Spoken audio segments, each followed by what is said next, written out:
कितने गुण होते हैं और आत्मा कितने गुणों से स्वरूप है। आज हम उस परम पिता परमात्मा के बारे में जानेंगे। वो परम पिता परमात्मा जो ज्ञान का सागर है, प्रेम का सागर है, क्षमा का सागर है, आनंद का सागर है, पवित्रता का सागर है। परम पिता परमात्मा कई गुणों से संपन्न है। वो सभी गुणों का सागर, शक्तियों का सागर है। साथ साथ परमात्मा हम सभी को तारने वाला तारनहार है। हम सबकी नैया पार लगाने वाला पालनहार है। साथ साथ परमात्मा दिव्य बुद्धि का दाता है, गीता ज्ञान दाता है। परम पिता परमात्मा जैसा आप इसमें सभी देख सकते हैं कि परमात्मा कितने गुणों से सजा हुआ है, क्योंकि वो आत्मा के साथ परम है। आत्मा तो वो भी है, लेकिन क्या है, परम है, सर्वश्रेष्ठ है, सुप्रीम सोल है। इसीलिए हम उसे परमात्मा के नाम से जानते हैं और उसे परम पिता कहते हैं। वो सभी धर्म पिताओं का भी पिता है और हम सभी आत्माओं का भी वो पिता है। इसीलिए उसे परम पिता परमात्मा कहते हैं। जो छवि हमारे मन में परमात्मा के लिए बसी हुई है, उसके बारे में हम थोड़ा विस्तार से चर्चा करेंगे। जैसे कि आप इस चित्र में देख सकते हैं कि परमात्मा को सभी धर्मों के लोग अपने अपने हिसाब से मानते हैं। कोई उसे गॉड कहता है, कोई अल्लाह कहता है, कोई ईश्वर कहता है। तो परमात्मा को सभी अपने अपने नाम से जानते हैं, लेकिन है तो वो एक ही निराकार ज्योति बिंदु स्वरूप है।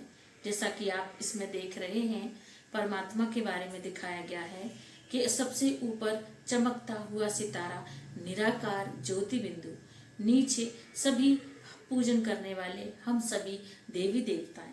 देखिए, राम जी ने भी रामेश्वरम में शिवलिंग की पूजा की है। श्री कृष्ण जी ने भी कुरुक्षेत्र में युद्ध शुरू होने से पहले शिवलिंग की पूजा की, शिव जी को याद किया। साथ साथ में गुरु नानक जी ने कहा, एक ओंकार निराकार निर्वैर अव्यक्त मूर्त अकाल मूर्त है। निराकार परमात्मा एक है, ओम है और निराकार है। उन्होंने साफ साफ इस बात को कहा हुआ है। इसके साथ साथ जो है, क्राइस्ट जी ने कहा गॉड इज लाइट है। गॉड लाइट है, मतलब पॉइंट ऑफ लाइट है, ज्योति बिंदु स्वरूप है।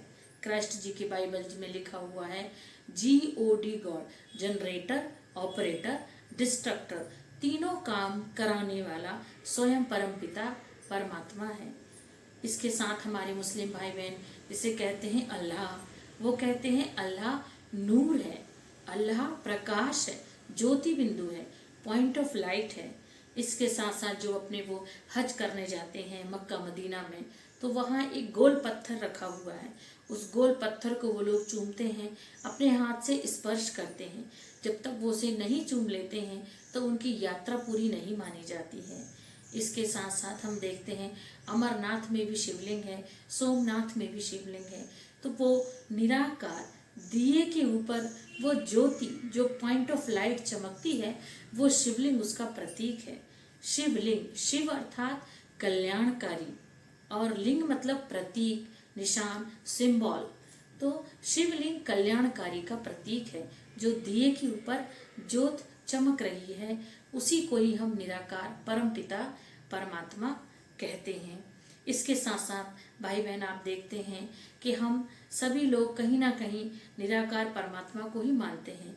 बुद्धिज्म में भी मोमबत्ती लाइट जला करके मोमबत्ती की लौ को ही ध्यान केंद्रित किया जाता है। और जैनिज्म में भी ध्यान करना ही बताया गया है। किस तरह से आप इस परमात्मा को उप शिव धाम मार्ग में ले जाने के लिए तैयार कर सकते हैं अपने आप को। उसी के लिए सभी लोग पूजन पाठ करते हैं, जप तप यज्ञ करते हैं, उसको प्राप्त करने के लिए। वो परमात्मा इतना सहज और सरल है कि हम अगर उसे अपने सच्चे दिल से याद करें तो वो तुरंत ही हमारे सामने हाजिर हो जाएगा। लेकिन हम इन आँखों से उसे नहीं देख सकते, इस तीसरे नेत्र से हम उसे देख सकते हैं। आत्मा से हम उस परमात्मा को देख सकते हैं। हमारी बुद्धि उसे देख सकती है, आत्मा उसे पहचान सकती है। तो मेरा आप सभी लोगों से यही कहना है कि परमात्मा के सत्य परिचय को जानें और उससे अपना बुद्धि योग लगाएं। अगर आपको मेरी बात अच्छी लगी हो तो कमेंट्स बॉक्स में अपने कमेंट्स ज़रूर लिखें। हम अगली कड़ी में भी कुछ और गहरे रहस्यों के बारे में चर्चा करेंगे। अच्छा, ओम शांति।